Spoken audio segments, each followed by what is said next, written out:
आपण पाहत आहात जनता न्यूज एक्सप्रेस। ड्रग्जच्या संबंधाने जो एकूण घटनाक्रम आहे, या घटनाक्रमामध्ये प्रकाश शिंदे हे नाव आलेलं आहे आणि प्रकाश शिंदे हे नाव हे राज्याचे उपमुख्यमंत्री असणाऱ्या एकनाथ शिंदे यांच्या सख्या भावाचं नाव आहे। जर आपल्याला आठवत असेल तर वाल्मिक कराडला पॉलिटिकल प्रिव्हिलेज मिळू नयेत म्हणून त्यांचे मित्र असणाऱ्या धनंजय मुंडेंचा राजीनामा घेतला गेला। पार्थ पवारच्या प्रकरणामध्ये त्याला प्रिव्हिलेज मिळू नयेत म्हणून अजित पवारांच्या राजीनाम्याची मागणी झाली। तर होय, मी तिसऱ्या दिवशी सलगपणे पुनरुच्चार करते की प्रकाश शिंदेच्या चौकशीच्या दरम्यान कुठलाही तपास प्रभावित होऊ नये आणि त्यांना पॉलिटिकल प्रिव्हिलेज मिळू नयेत म्हणून एकनाथ शिंदे यांचा राजीनामा झाला पाहिजे। माझी माननीय मुख्यमंत्र्यांना पहिल्यांदा विनंती आहे, कृपया तुम्ही राज्याचे मुख्यमंत्री आहात, तुमच्या युत्या, तुमच्या आघाड्या, तुमचे मित्र हे सगळं बाजूला ठेवा। तुम्ही राज्याचे मुख्यमंत्री आहात आणि मी वारंवार असं सांगते, मी सामान्य नागरिक आहे, मी काही तुमच्यासारखी 10-5 कोटीची 10-5 लाख कोटीची मालकीन वगैरे नाहीये, मी साधारण माणूस आहे। आणि मी एकच गोष्ट तुम्हाला पुन्हा पुन्हा सांगते की जात, धर्म आणि पक्षीय राजकारणाच्या पलीकडे जाऊन 14 कोटी जनतेच्या भविष्याचा विचार मी मांडत आहे। तो विचार मनात ठेवूनच मी त्यांच्या सुरक्षिततेसाठी काही भूमिका घेत आहे। मी ही भूमिका घेताना मुख्यमंत्र्यांनी जरा याचं भान ठेवावं की कृपया आपण राज्याचे पालक आहात। एक दुसरं, माननीय मुख्यमंत्र्यांना माझी विनंती आहे, कृपया आपण मुख्यमंत्री आहात, आपण न्यायाधीश अजिबात नाही। न्यायाधीश असलेल्या व्यक्तीने चूक काय, बरोबर काय, आरोपी कोण, गुन्हेगार कोण, निर्दोष कोण यावरती मांडणी करावी। यू आर नॉट जज, you have not any kind of judicial authority. कृपया जज बनण्याचा प्रयत्न करू नका। चौकशीच्या आधीच क्लीन चिट देण्याची जी तुमची घाई असते, विशेषतः तुमचे लोक जेव्हा असतात तेव्हा, कारण रणजित नाईक निंबाळकर असतील, कुठलाही विषय असेल, तुम्ही लगेच क्लीन चिट देऊन मोकळे होता राव। तुम्ही विसरता का की तुम्ही जज नाही, तुम्ही मुख्यमंत्री आहात आणि अशा क्लीन चिट तुम्हाला द्यायच्या असतील तर तुमच्या दालनाच्या बाहेर एक पाटी लावा, येथे क्लीन चिट मिळतील। कृपया हे करू नका, कारण तुमच्या अशा वक्तव्याने तपास प्रभावित होऊ शकतो। एक दुसरं असं की उपमुख्यमंत्री एकनाथ शिंदेचं नाव, मी उपमुख्यमंत्री एकनाथ शिंदे गुन्हेगार आहेत असं एकदाही म्हटलेलं नाही। मी काय म्हणतेय की ड्रग्जच्या संबंधाने जो एकूण घटनाक्रम आहे, या घटनाक्रमामध्ये प्रकाश शिंदे हे नाव आलेलं आहे आणि प्रकाश शिंदे हे नाव हे राज्याचे उपमुख्यमंत्री असणाऱ्या एकनाथ शिंदे यांच्या सख्या भावाचं नाव आहे। जर आपल्याला आठवत असेल तर वाल्मिक कराडला पॉलिटिकल प्रिव्हिलेज मिळू नयेत म्हणून त्यांचे मित्र असणाऱ्या धनंजय मुंडेंचा राजीनामा घेतला गेला। पार्थ पवारच्या प्रकरणामध्ये त्याला प्रिव्हिलेज मिळू नयेत म्हणून अजित पवारांच्या राजीनाम्याची मागणी झाली। तर होय, मी तिसऱ्या दिवशी सलगपणे पुनरुच्चार करते की प्रकाश शिंदेच्या चौकशीच्या दरम्यान कुठलाही तपास प्रभावित होऊ नये आणि त्यांना पॉलिटिकल प्रिव्हिलेज मिळू नयेत म्हणून एकनाथ शिंदे यांचा राजीनामा झाला पाहिजे। एकनाथ शिंदेंनी बाजूला राहावं, एकदा तपास होऊ द्यावा। प्रकाश शिंदे जर निर्दोष असतील तर एकनाथ शिंदेनी उपमुख्यमंत्री कशाला, त्यांनी मुख्यमंत्री व्हावं। देवेंद्रजी, तुमचं मन मोठं आहे ना, तुम्ही बाजूला व्हा। आमचा भाऊ निर्दोष झाला ना की आमच्या भावाला परत मुख्यमंत्री करा। सुषमा अंधारे पुष्पगुच्छ घेऊन तिथे यायला तयार आहे।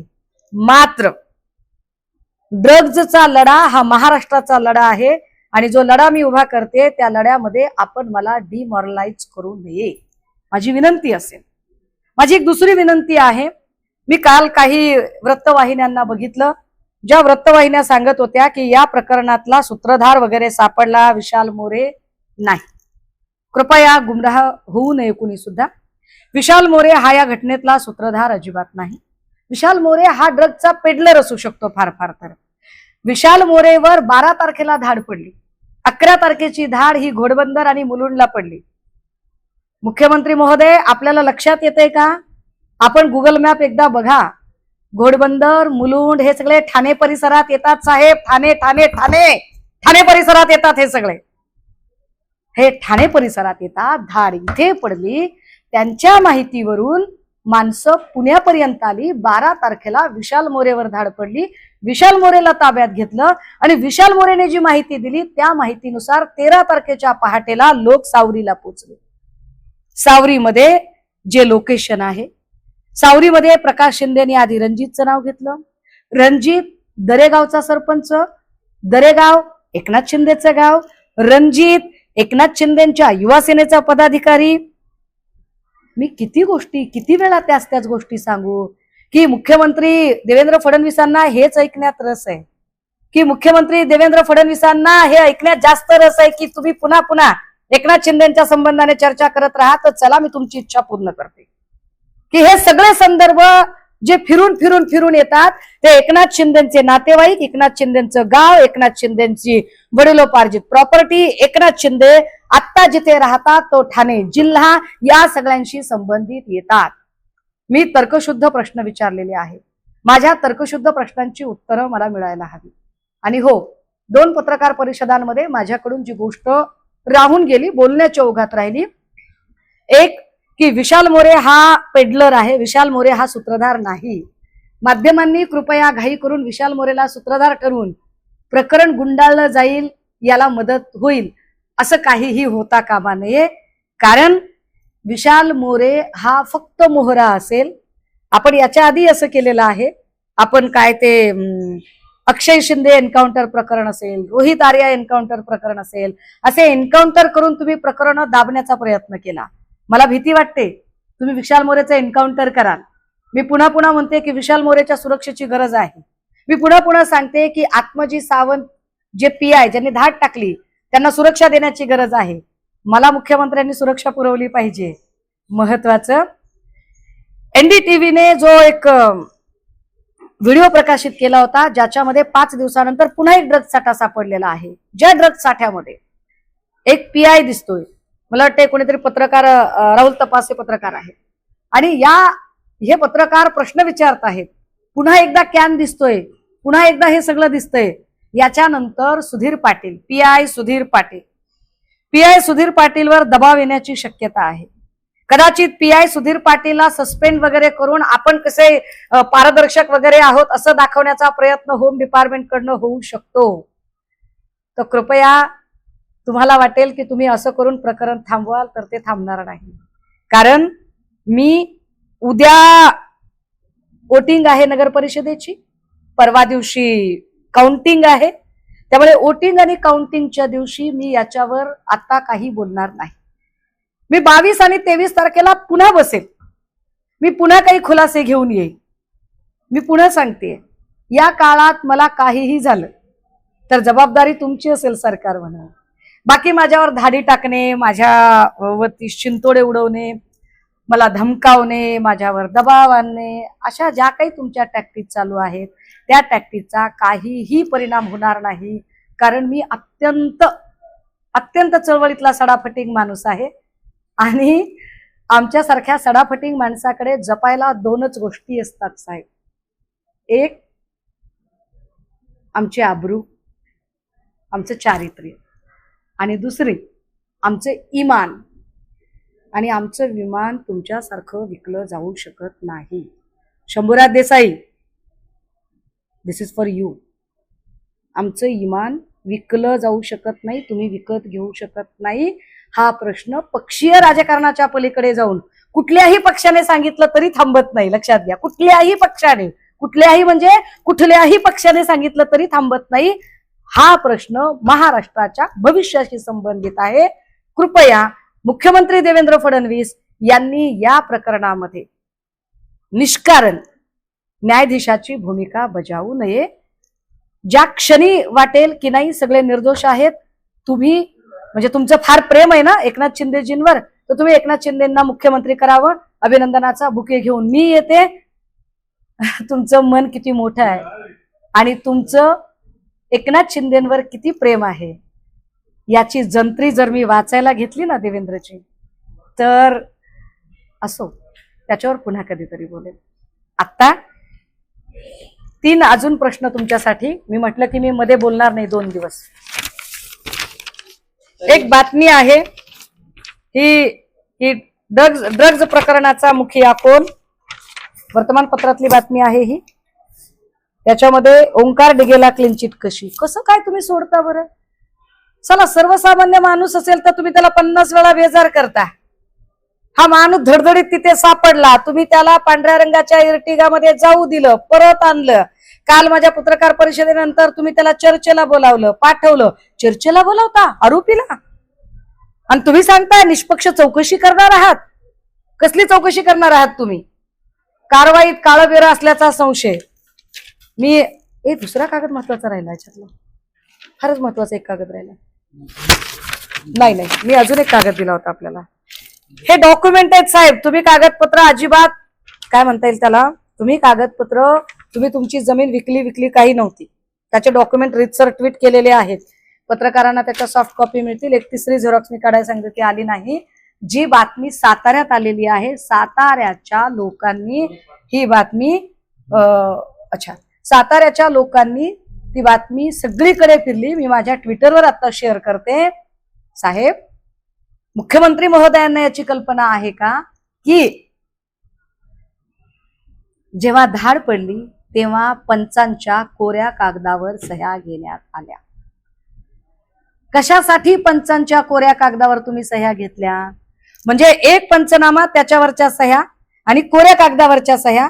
म्हणजे तुम्हाला नंतर कोऱ्या कागदावर वाटेल तो पंचनामा लिहून तो पंचनामा तुम्हाला सबमिट करता येईल, आणि तुम्ही स्वच्छ प्रशासनाचे ढोल वाजवणार. देवेंद्रजी 2 वर्षात 2 विकेट पडल्यात, 3री विकेट पडण्याच्या मार्गावर आहे. तुम्ही काय धडपड करायची ती करा. मी लढणार आहे, माझं लढणं चालू आहे. कोण उडतंय त्यांना? कोण उडतंय? अरे मी इतक्या स्वच्छ शब्दात सांगते ना, मी त्यांना गुन्हेगारच म्हणत नाही. मी असं म्हणते की पॉलिटिकल प्रिव्हिलेज मिळता कामा नये. उपमुख्यमंत्र्यांचा भाऊ म्हटलं की लोक घाबरतात ना, लोक बातमी द्यायला घाबरतात, लोक तपासायला घाबरतात.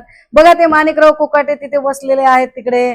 माणिकराव कोकाटे खरंच आजारी असते तर राष्ट्रवादीचे सगळे लोक भेटायला नसते का गेले? पार्लेजीचा बिस्किट पुडा घेऊन गेले का ते? नाही. याचा अर्थ माणिकराव कोकाटे आजारी नाहीयेत. समजा 1 मिनिटासाठी आजारी आहेत असं गृहीत धरलं, मेडिकल अरेस्ट दाखवता येते, दाखवली का? नाही. कालपासून पोलीस थांबलेत, अजून अटक नाही. का अटक नाही? देवेंद्रजी, ही किती लाजीरवाणी आणि केविलवाणी गोष्ट आहे. ही गृह मंत्रालयाची अवस्था तुम्ही दात नसलेल्या वाघासारखी करून टाकलेली आहे. कशाला बोलायला भाग पडताय आम्हाला? किती गोष्टी मला सांगा. संदीपान भुमरेंचा जमिनीचा घोटाळा निघाला, संजय शिरसाट वरती SIT बसली, प्रताप सरनाईकचा काहीतरी विषय निघाला. रोज नव्हे, म्हणजे तिकडे काय त्या रामदास कदमांचं प्रकरण निघालं, इकडे नगरविकास खात्याची चौकशी लागली, तिकडे राष्ट्रवादीमध्ये माणिकराव कोकाटे, धनंजय मुंडे, कितीतरी नावं सांगता येतील. आता हे सगळे लोक भ्रष्ट, आणि भाजपचे तेवढे धुतल्या तांदळाचे आहेत का? भाजपचे तेवढे कुछ दाग अच्छे होते हे म्हणून त्यांचे दाग स्वीकारले गेलेले आहेत का? हे सगळे लोक गडगंज श्रीमंत, आणि भाजपचे लोक काय SRAच्या झोपडपट्टीत राहतात का? काय गटारा खांदाला जातात का ही लोक? त्यामुळे ये पब्लिक है, पब्लिक सब जानती है. देवेंद्रजींच्या पंतप्रधान पदाच्या महत्वाकांक्षा लपलेल्या नाही.